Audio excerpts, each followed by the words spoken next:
We are gathered today in native space and on the traditional and ancestral lands of the Massachusett Tribe.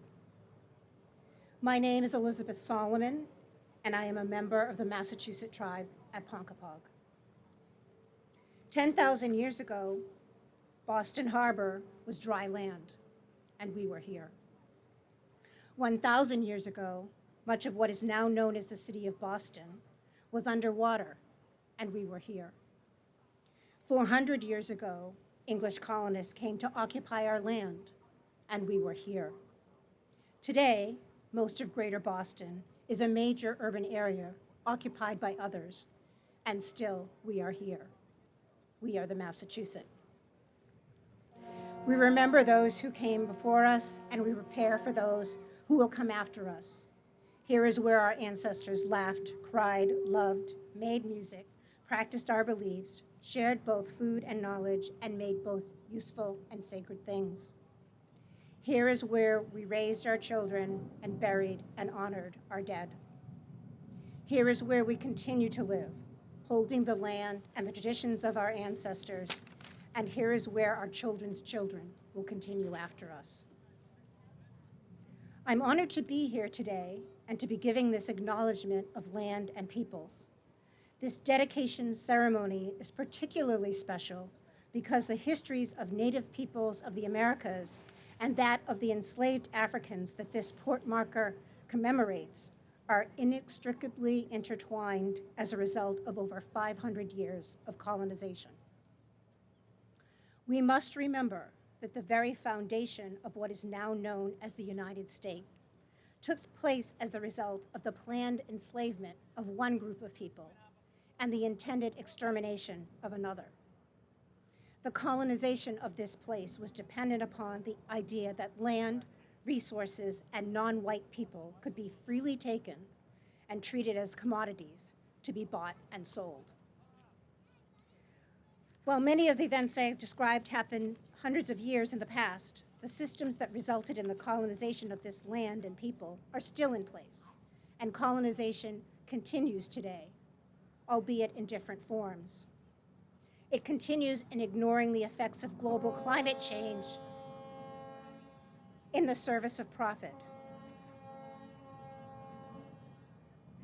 It continues in the gentrification of neighborhoods, displacing many for the comfort of a few.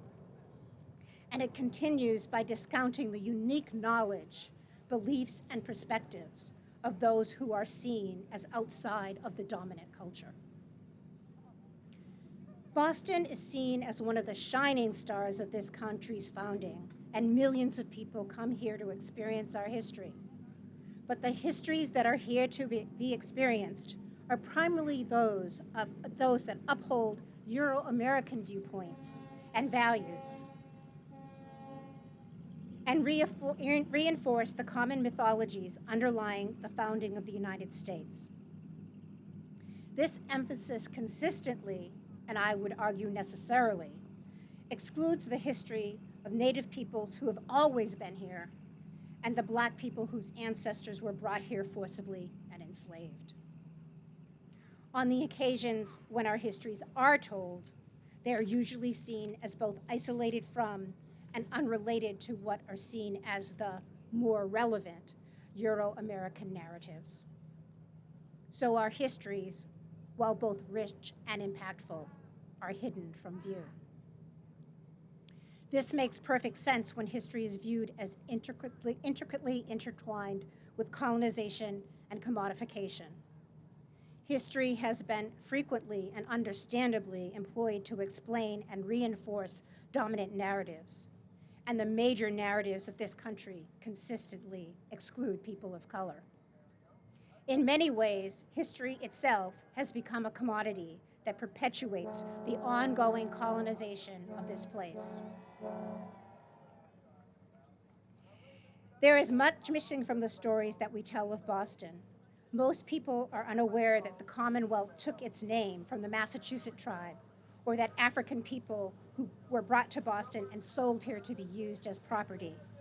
So the placing and dedication of this Middle Passage port marker is a highly significant step in revealing a major piece of our hidden histories.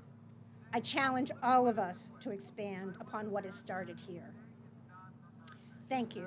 And I would like to introduce Michael Creasey, who's the Superintendent of National Parks of Boston.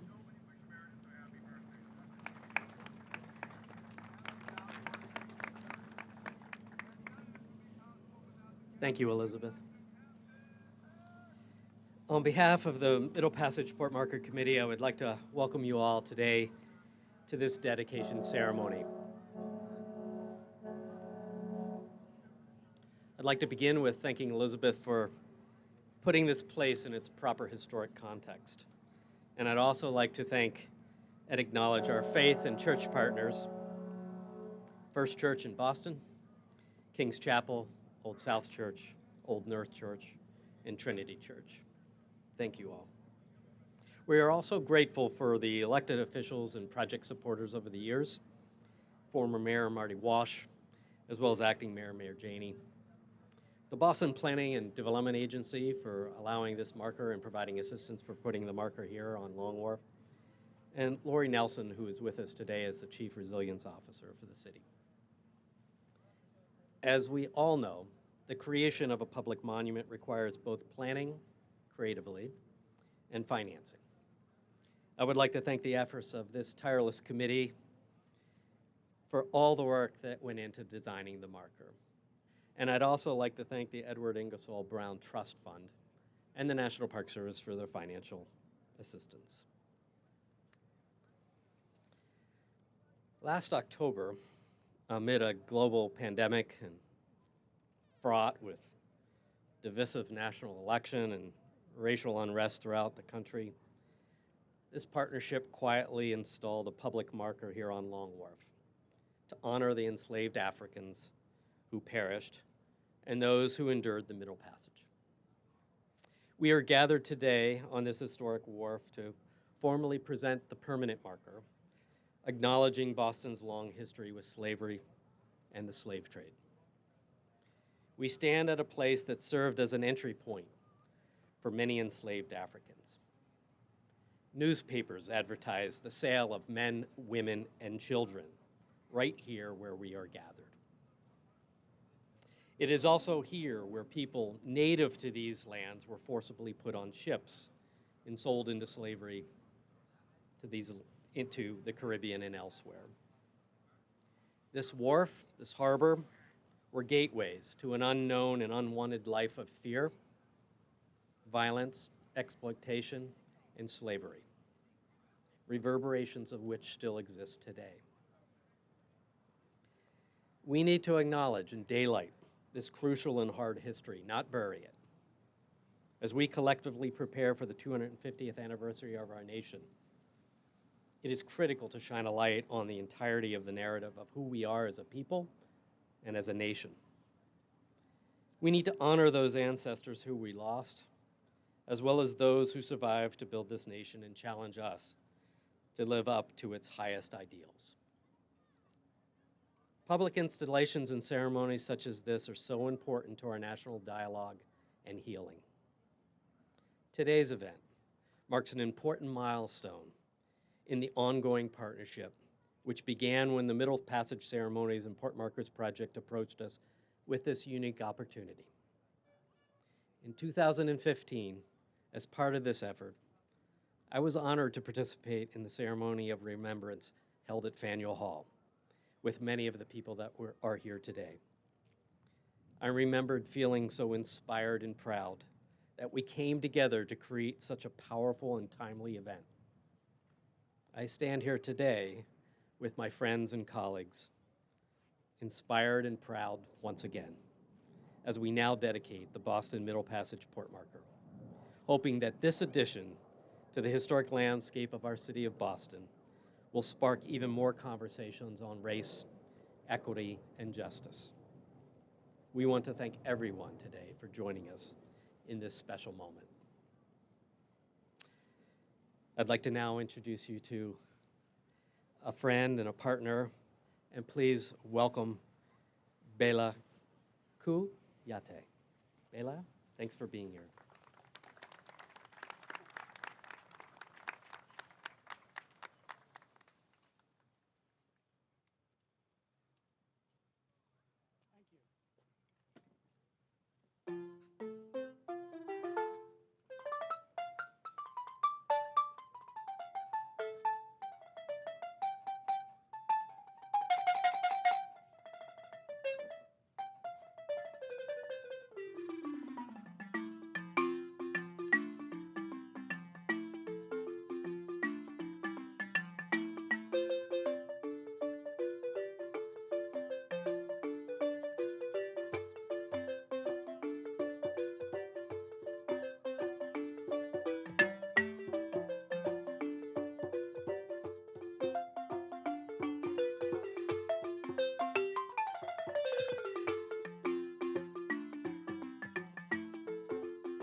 Balla Kouyaté from Mali and West Africa.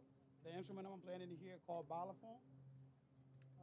This is my family instrument going back to 13th century.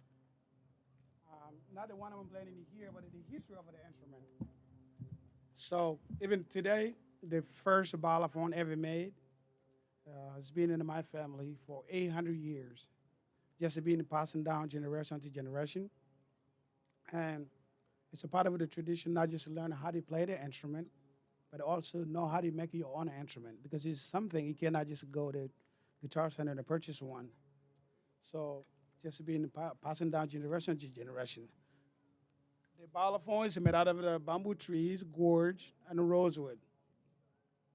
So each gorge you're looking at here have a 2 hole, and those holes used to be covered by a spider web. But since I live in the Boston area, I don't know where to find a spider web. So I've been using the plastic from the Whole Food or Walmart.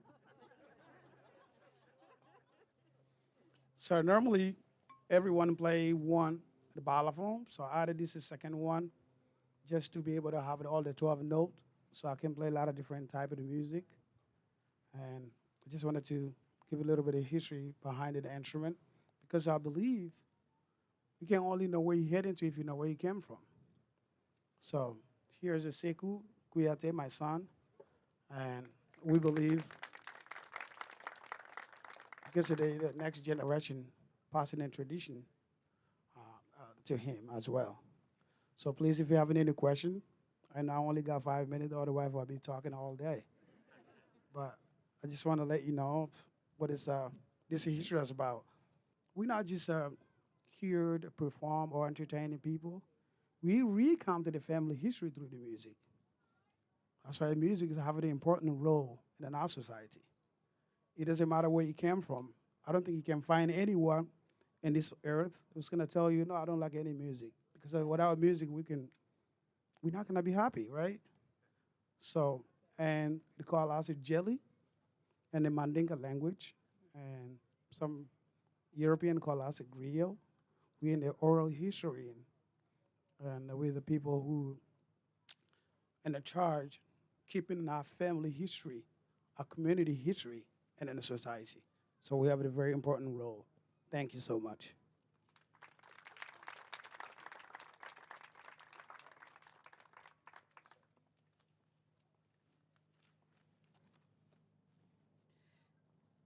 Thank you, Balla and Sekou. I do want to say that Balla was recently honored by the President of Guinea for his continuance of the tradition of the balafon.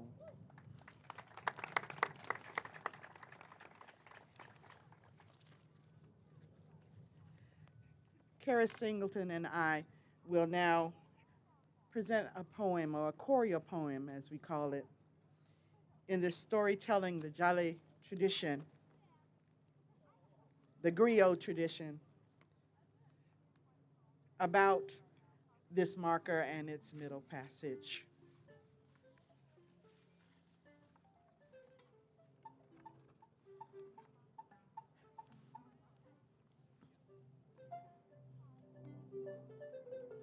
"1492, in the Garden of Memory, we are alone in an Eden with no script, no temptation. Our part of the narrative has not yet been considered.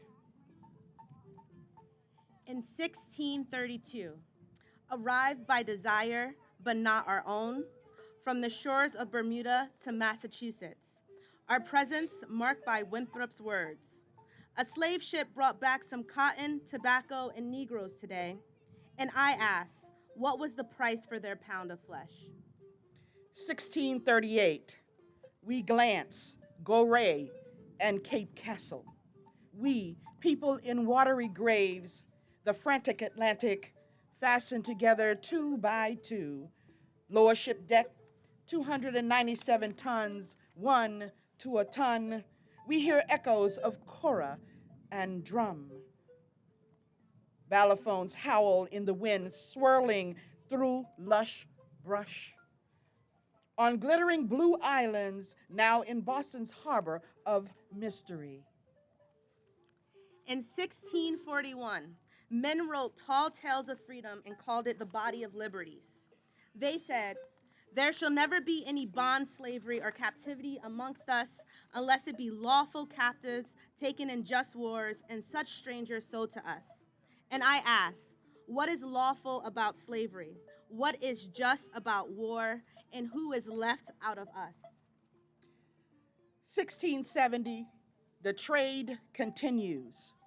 Black minds, black bodies, bodies, birthed by enslaved mothers, children sold into bondage. And I ask, what was the price for their pound of flesh? Sugar for tea, rum for taverns. How many pounds are the buildings that line the street worth? How many shillings tell the story of indigenous and black people shackled, enslaved to build the wealth of this city? No amount of money will ever be enough. They chant, profits before people, profits before people, profits before people.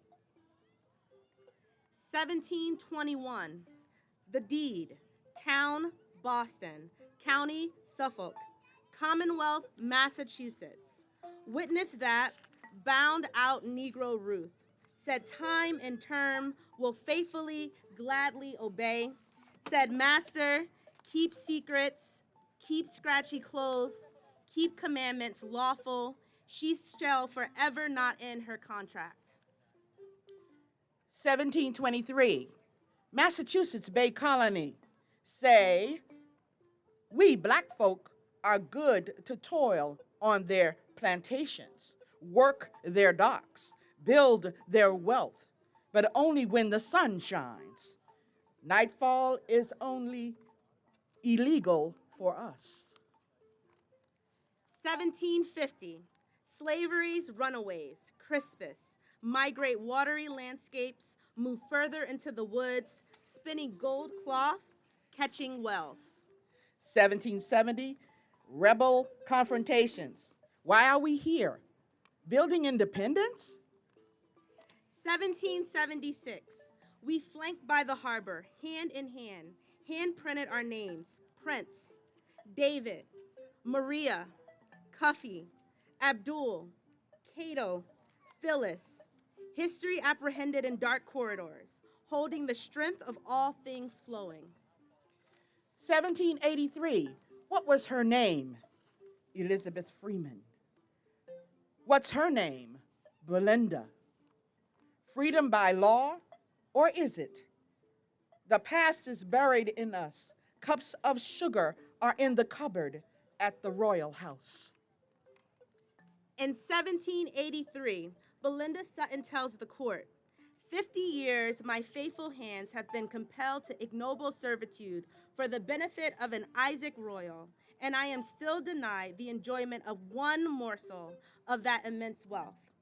And I ask, what was the price for their pound of flesh? 15 pounds and 12 shillings. 1797, organize African society, own property, educate our children, vote our representation, we advance. 1806, purchased parcel 48 by 59 feet square, built gathering space, built community, worshiped, sang hymns, talked underground whispers, more freedoms, petitions, and citizenship. The African Meeting House, Beacon Hill, we who color nature, matter in our Africanness, and sovereignty of indigenous nations, we hold our desire line memories. Here, landed, what does it feel like? You, what does it look like? Me, what does it smell like? You, what does it sound like? Me, Here, what does it taste like? Salt.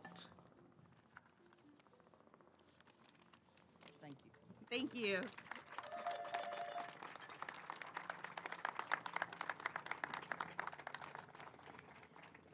And now I have the pleasure to present Dr. Vivian R. Johnson, Boston Representative, Middle Passage Ceremonies and Port Markers Project.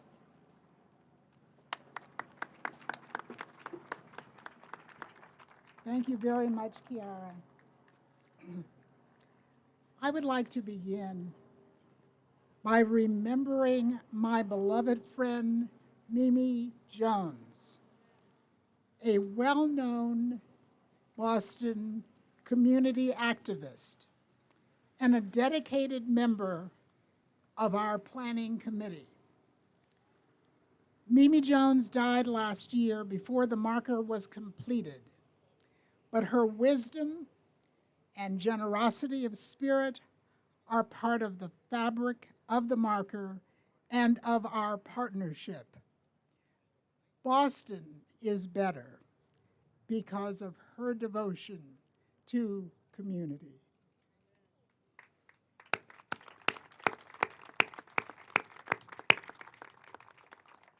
We gather today to honor and remember people who are rarely remembered. People who walked and worked on this wharf, in the nearby markets, the shops, who worked on the farms and in the houses and attended churches in Boston and elsewhere in Massachusetts, beginning at least in 1638, 8 years after the founding of the city of Boston. The people we remember today are part of our history, and their unpaid labor over a period of nearly 150 years was a significant component of the growth, development, and wealth of our great city of Boston, and they were also part of the largest forced migration in world history. A migration of 12 million captured Africans, 2 million of whom did not survive the ordeal of the Middle Passage, that horrific Atlantic Ocean voyage of several months in crowded ships. Those slave ships' logs have been examined by researchers at Emory University and other locations worldwide. And the evidence shows that from the 16th through the 19th century, there were some 36,000 individual slave ship voyages on the Middle Passage. In the continental United States, there were 52 ports of arrival of slave ships. Those arrival ports stretched from Portsmouth, New Hampshire in the north to Galveston, Texas in the south. To mark that history, 10 years ago, civil rights activist Ann Chin and her colleagues initiated an organization called the Middle Passage Ceremonies and Port Markers Project in order to encourage the action we are taking here today. The placing of markers at each of those slave ship arrival ports in the United States. Our Boston port marker has information about UNESCO's designation of Boston as one of 31 international sites of memory, and we hope that you will have the chance to read that. A map on the marker shows the route plan of the Middle Passage, sometimes called the triangular trade because of the 3 major stops involved, from the US or Europe to Africa, and then to the Caribbean before returning to starting points.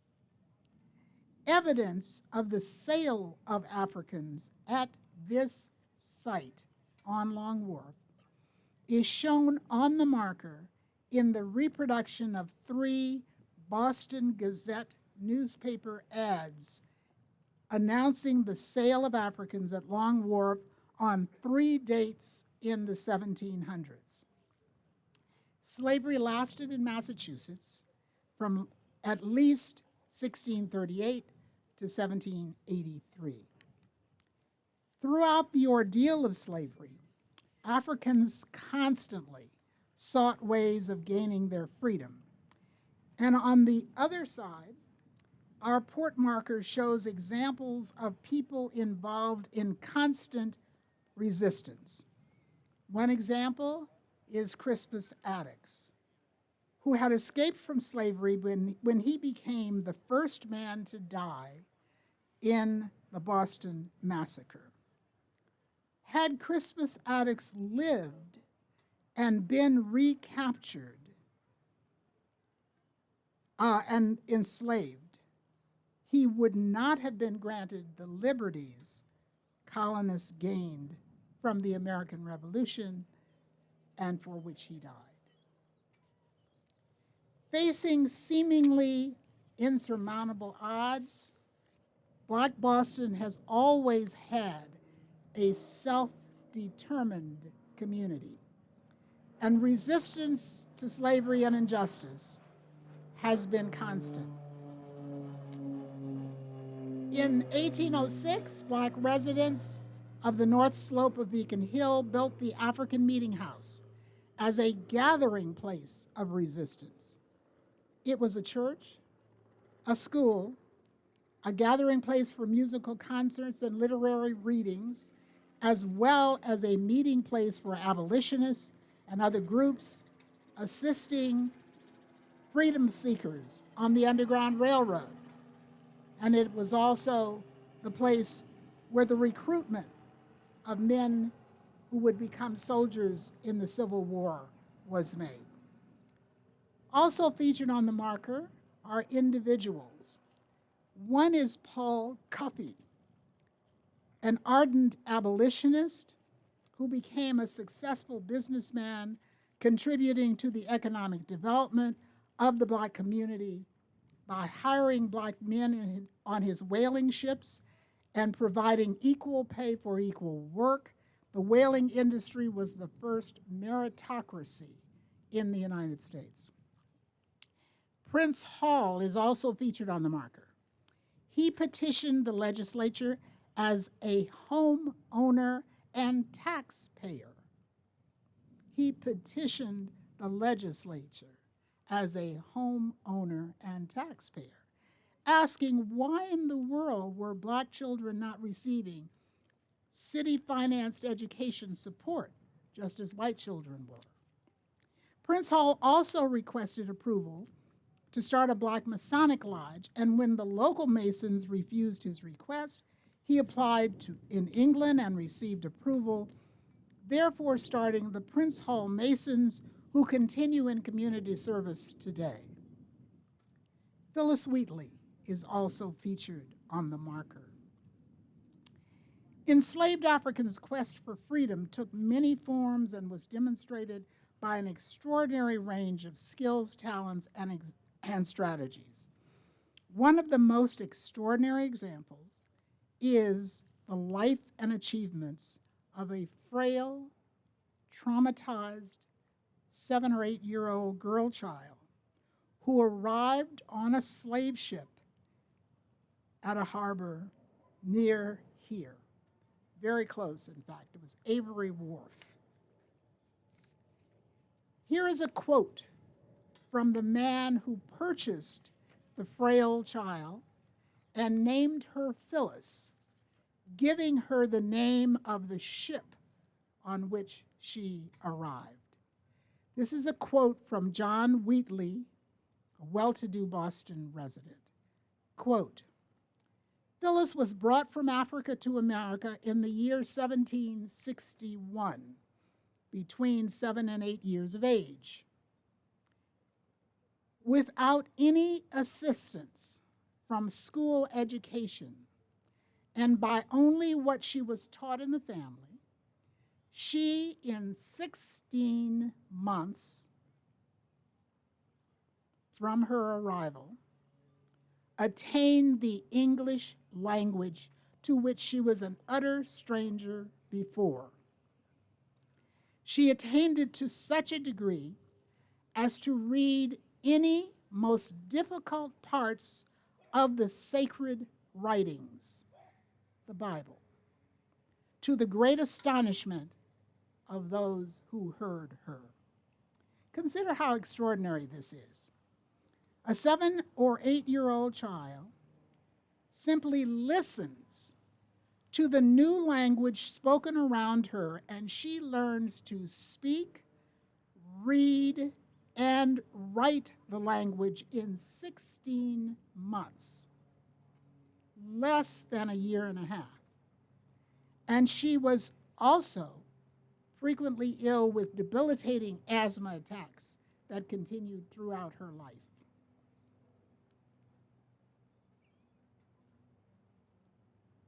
Those people in Boston who observed Phyllis Wheatley wrote about her, and some wrote about the fact that she also learned Latin and Greek, mythology, and literature that was considered beyond girls and certainly beyond blacks.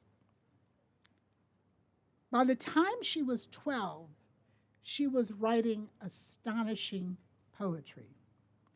She constantly challenged the beliefs and expectations of most Bostonians who met her because they believed Africans were mentally inferior and therefore only worthy of enslavement, but they had to admit that Phyllis Wheatley was extraordinary and they could not explain her genius.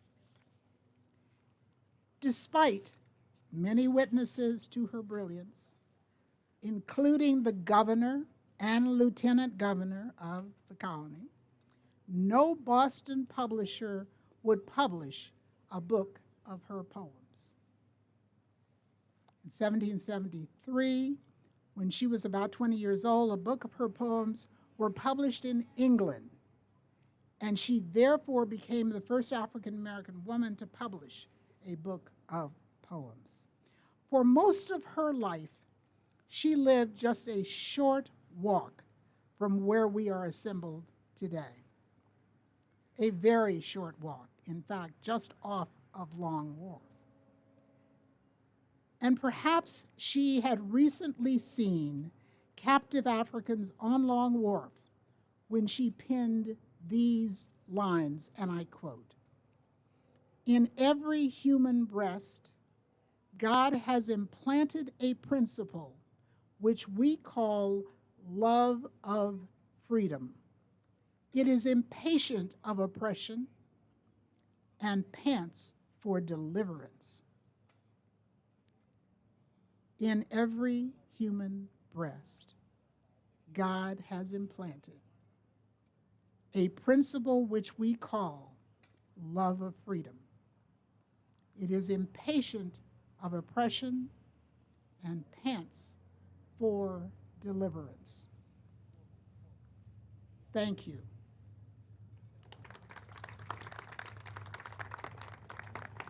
I would now like to introduce the Honorable Byron Rushing, former state representative who has been investigating Black history in Boston for over 50 years. And we are grateful for his insights and his eloquence.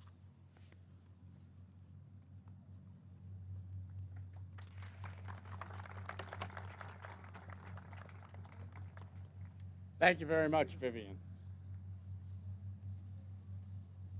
For truth-telling, we need not erase the names of the slavers and the slave traders. We need to add the names of the enslaved. What we now call America, a name that is about 500 years old, is a collection of countries and nations with founders, people founders. The indigenous peoples who arrived here over 10,000 years ago, the imperial Europeans who attacked and invaded these lands, and the Africans who the Europeans stole and brought here as property to supply the labor for the Europeans to exploit the vast resources of this land. America's founding peoples, who European Americans would come to call the red, the white, and the black. They're the founders of the Americas, the founders of the United States of America.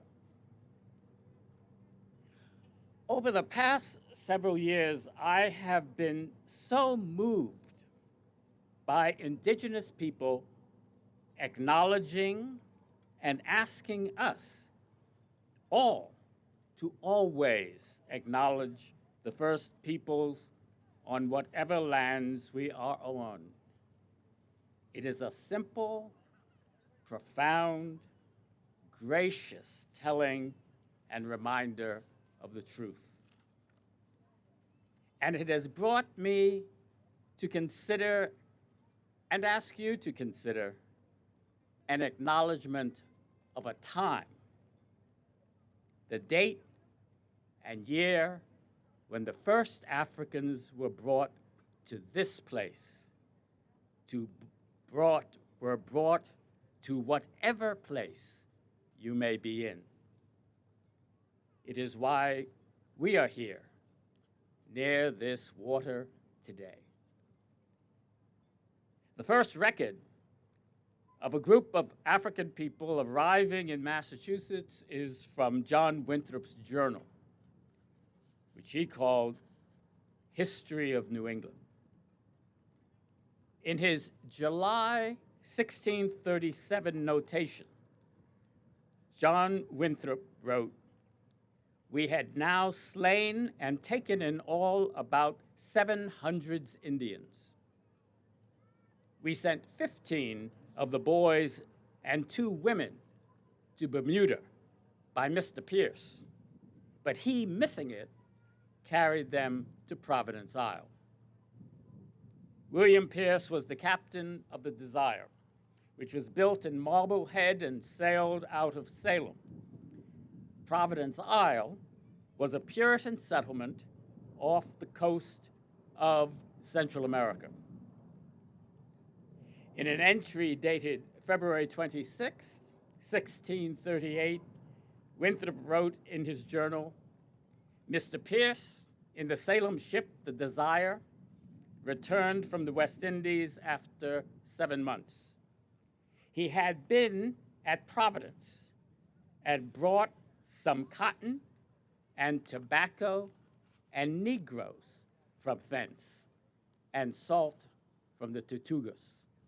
Dry fish and strong liquors are the only commodities for these parts. He met there 2 men of war set forth by the lords of Providence with letters of marque. They had taken divers prizes from the Spaniard and many Negroes." In 1637, those Puritans in the Caribbean had already begun to engage in the slave trade, probably purchasing those Africans from Spaniard slavers. We know the name of the ship.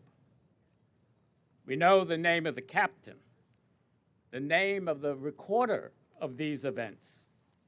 But yet today, 383 years later, we have not one of the names recorded of the 17 indigenous people sent, nor the enslaved Africans brought. We know the names of the slavers and slave traders. We need to add the names of the enslaved. Slavery and the slave trade in the Americas has existed longer than emancipation and the period of civil rights has yet existed. If you use 1619 as the approximate date of the introduction of slavery in the North American British colonies, which would become part of the United States of America, slavery lasted 246 years. It will not be until 2111 that people of African descent will have been free as long as they have been enslaved in the United States. If we are on the verge of a new normal, then this marker will have more meaning than only the words and illustrations upon it. It will mean for us and for all we tell a time when we decided to tell the truth and teach the truth about all that history which has been lost, stolen, or strayed. The story of all the peoples who founded this nation and worked to continue to transform it today. Here on the shore of the land of the Massachusett, which the English invaded and colonized in 1630, and to which Africans were brought in February of 1638.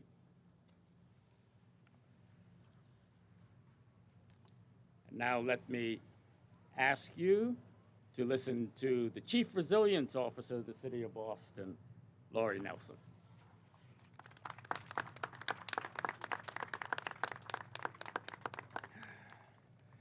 Good afternoon, everyone. As I began to walk here from right up there, walking down towards this wharf, I got extremely emotional as we tried to not only celebrate, honor, and acknowledge the meaning of this day, but I began to reflect on this time in the city of Boston and in our nation, and how this marker and this wonderful committee and all of you assembled have helped to play a role. And so I ask us today to simply do a few things.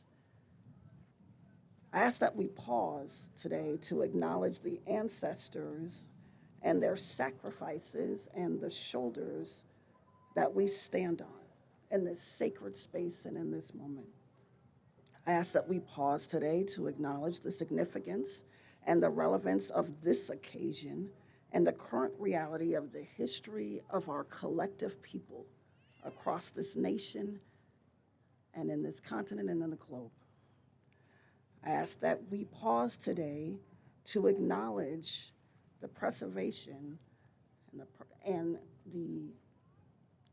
the willingness of not only the Museum of African American History, the partners assembled, and those whose names will not even be recognized or acknowledged who have paved the way for this marker to exist today.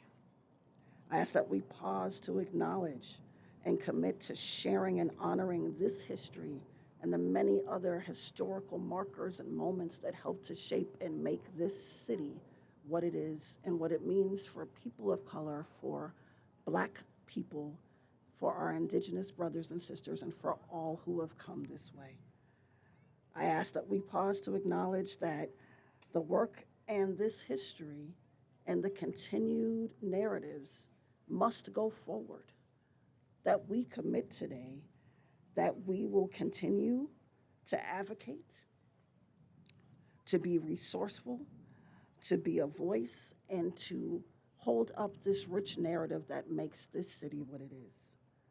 So I come today recognizing the rich history that has already been told and outlined by the members assembled, but to agree with them and to continue to move this city forward by way of history, by way of advocacy, and by way of recognizing that we have much more work to do. So on behalf of the City of Boston, on behalf of Mayor Kim Janey, on behalf of the Office of Resilience, Race, and Equity, we come to stand with you. We come in support of you. We come today to say we have work to do, and we are honored to be a part of this rich history that is becoming part of our legacy and narrative this day. We certainly want to thank the partners, the museum. I was very honored and humbled when I met Dr. Vivian. Thank you so much for your work. We want to thank the National Parks Department. We want to thank certainly former Rep. Byron for your work, and certainly to my sister Elizabeth Solomon for your wonderful introduction and bringing us to this moment and presenting the history as to why we are even here. On behalf again of the City of Boston, we acknowledge this day and recognize that this is part one of an important marker and in history that helps to shape not only the City of Boston, not only the African people who came here, but also the nation. So thank you so much.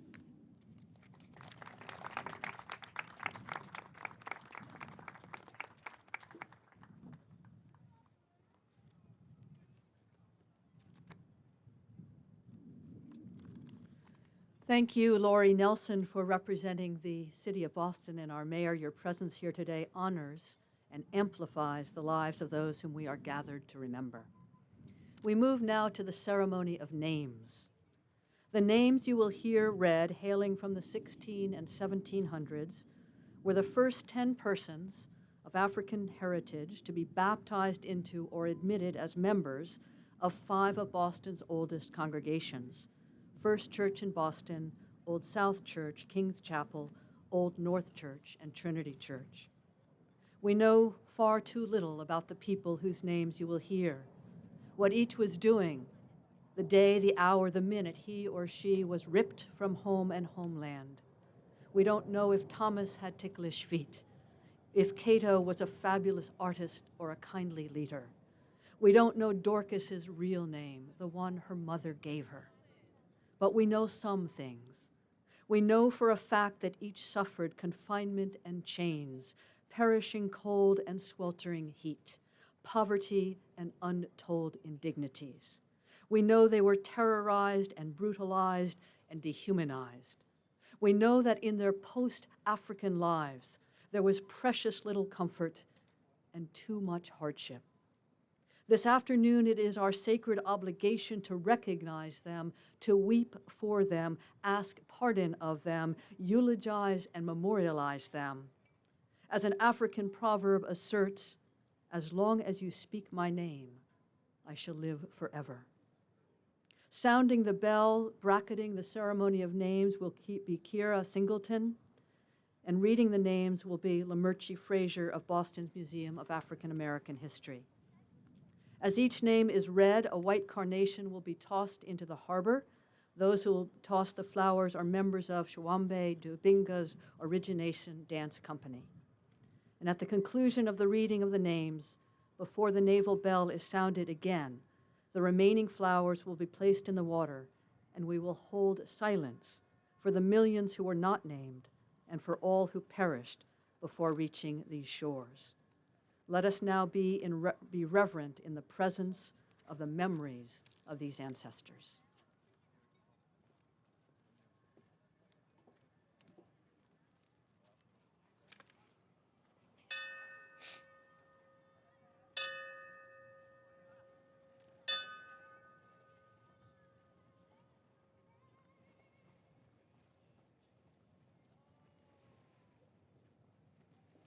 I'm going to ask if our audience will join us. We invite you to reckon with the names, to repeat the names after I call each name so that it reverberates far and wide.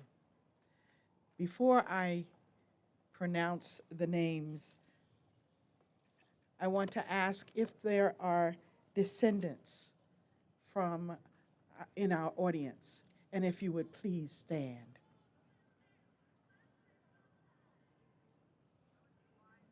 Thank you. And I'm going to ask you, if you will, to proceed to the water to place a carnation in for your descendant.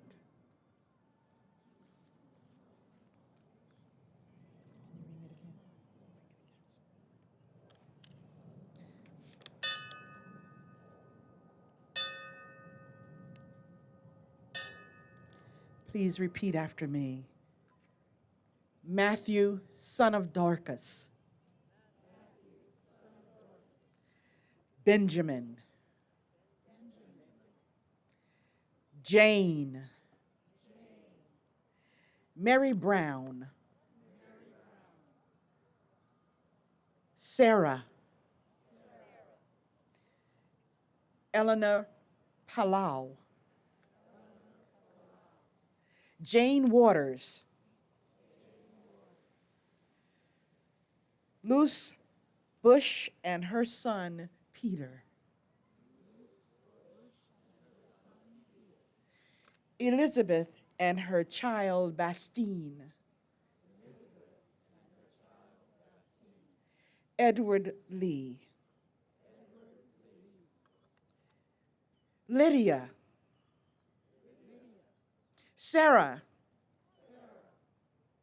Margaret. Mariah.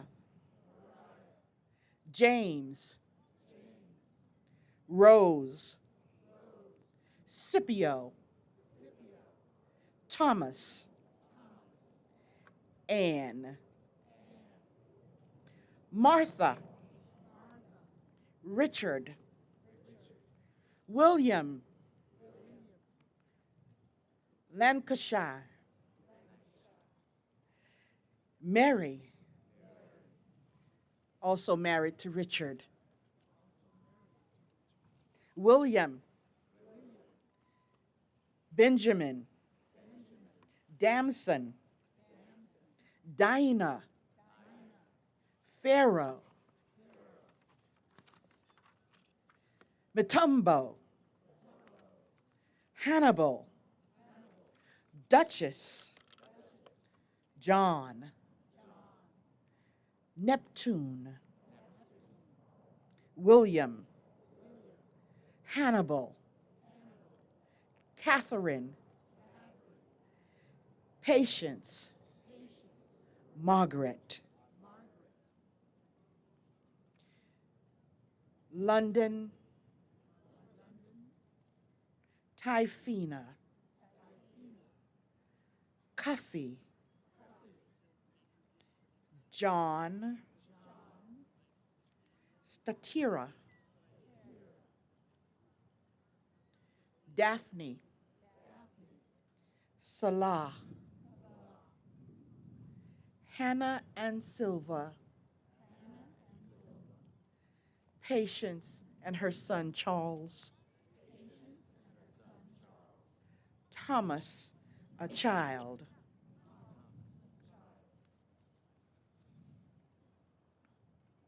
Now we will hold silence and toll the bell for those who perished in the Middle Passage,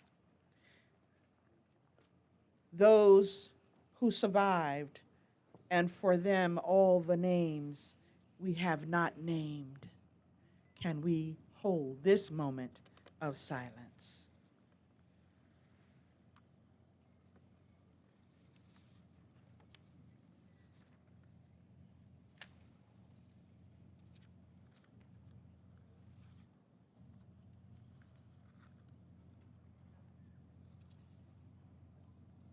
The remaining flowers are placed in the water to remember all those whose names we could not name today of the 12 to 15 million.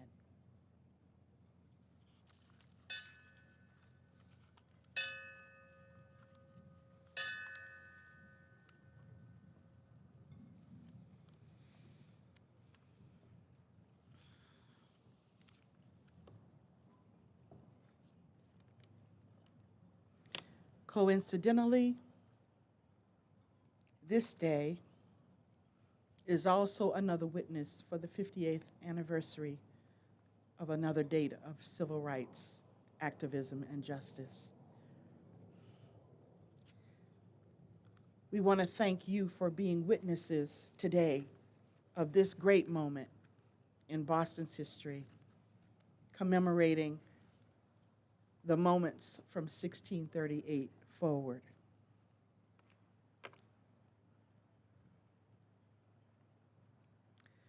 On behalf of Leon Wilson, the Museum of African Americans President and CEO, I'd like to tell you something more about the African Meeting House and the free Black community in Beacon Hill, whose efforts continue from the abolition of slavery in America. The voices that we have heard today gave us many words, many numbers, many years, many people to understand better this history. Boston's unique position in having the Museum of African American History's African Meeting House, built in 1806 by free Black people and their own agency to have their own house to gather. We can continue that voice of justice and agency that has happened over the last 200 years to tell the stories, the iconic stories embodied there. We continue to gather, to have exhibits with real artifacts and documents that give evidence of the people and their lives that we have referred to today, and that we continue as we make history. We can also have conversations in that meeting house. It is your house to further the efforts of freedom and equity. We can also learn more about expanding the narrative of history that begins on the continent of Africa and in North America, with the 500-year shared history of Black and Indigenous people as we expand American history's narrative. That African Meeting House is your house, and I'm serious. It is the place where meetings like the note of those who met there in 1852, who said and declared in that African Meeting House that it was their object of the awakening of the free colored people and everyone else, everywhere, to a deep sense of the responsibilities resting upon them and the importance of putting their shoulders to the wheel if they would see the car of liberty and equal rights move forward and take their true passion as men and as Americans. By this assembly, we own global citizenship. It is this voice in that African Meeting House that helps us acknowledge in this historic moment that it is not the first instance of slavery in the earth. However, we note that the transatlantic system of slavery existed between 16th and 19th centuries, was the most cruel, where Black and Indigenous people became property and commodity. From the islands of Cape Verde to the islands of the Caribbean to the islands in this Boston's harbor, the youngest and the strongest were accounted for. The sentiments written in a plaque at Cape Coast Castle in Ghana on a 250-mile stretch of the African coast of 34 forts established by Europeans on a church built to worship and trade enslaved Africans. In the 16th century, these words: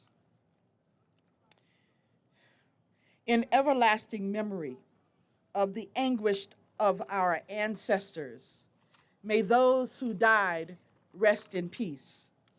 May those who return find their roots. May humanity never again perpetrate such injustice against humanity, human beings. We, the living, vow to uphold this.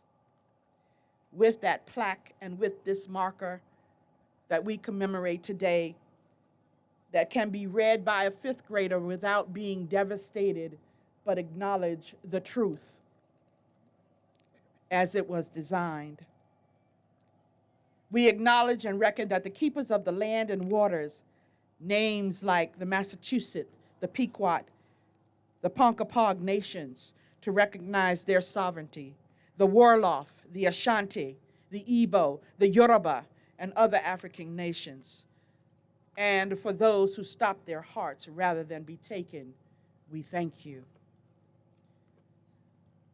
For today's event, many came together. This committee and the names that I'm going to call were initiated by the actions of two very significant people in our audience. And I'm going to ask them to stand, if they will. Emerita Rivero and Dr. Vivian Johnson.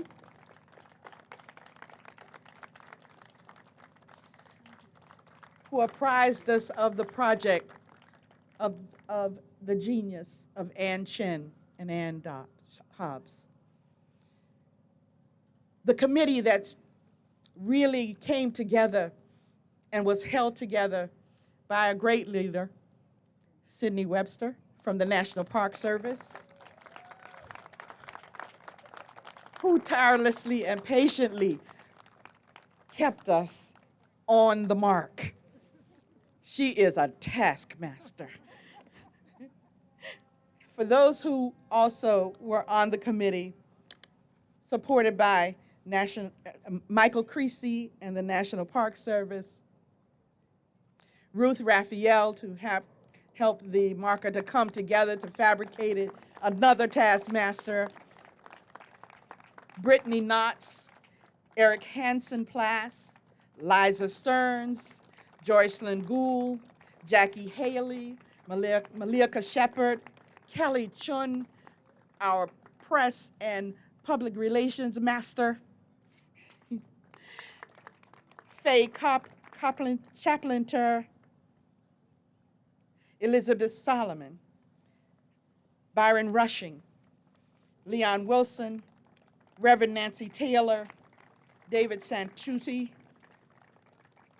Kiara Singleton, Ann Chin, Ann Hobbs, Boston's Mayor Cheney, and Mayor Walsh, the former mayor, Lori Nelson, have all come to the clarion call to make this day possible, and you. So it is with that I would like to say some concluding remarks. We, the living, take responsibility to uphold the Port Markers Pledge.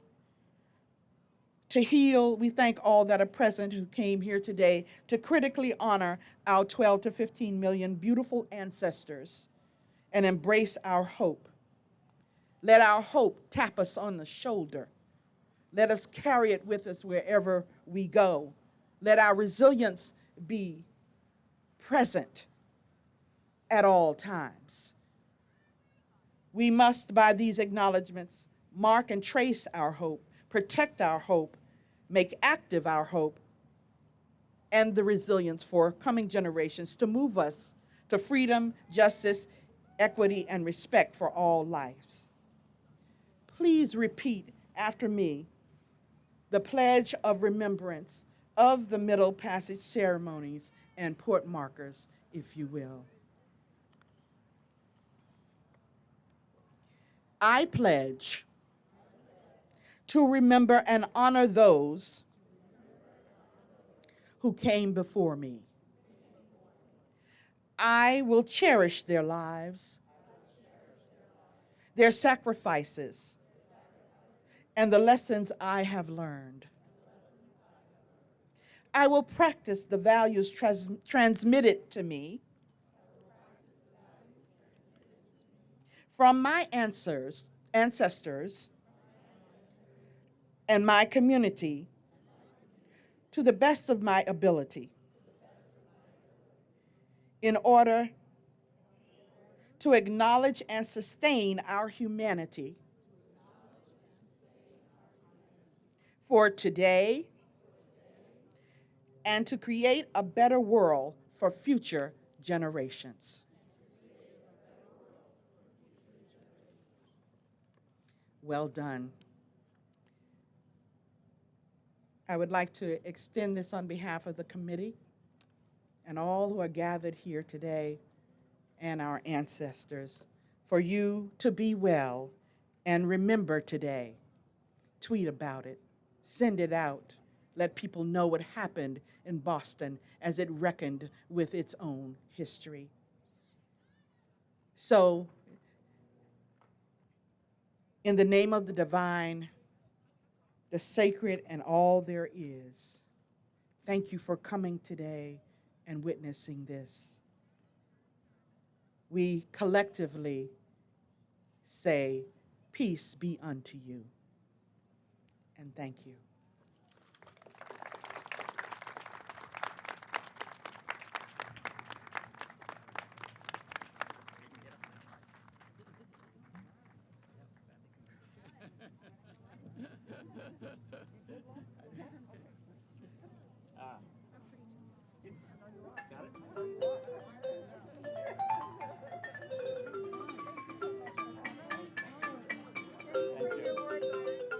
Very welcome.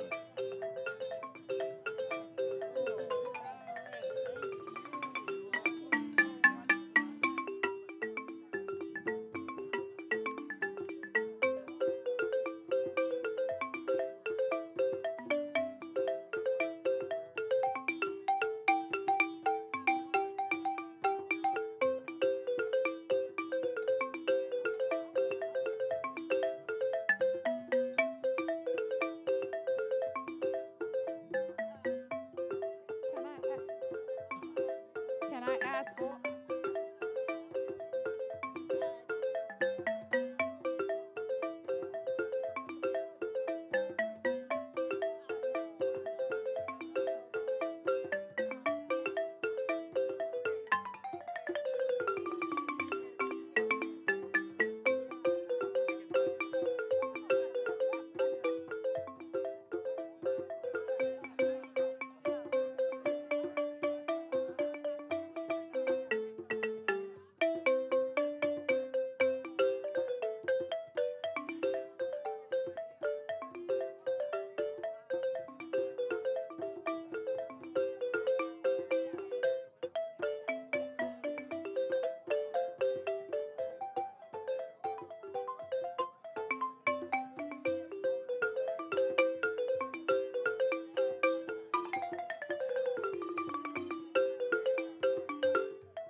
Nice to see you too. I know, right? Yeah, we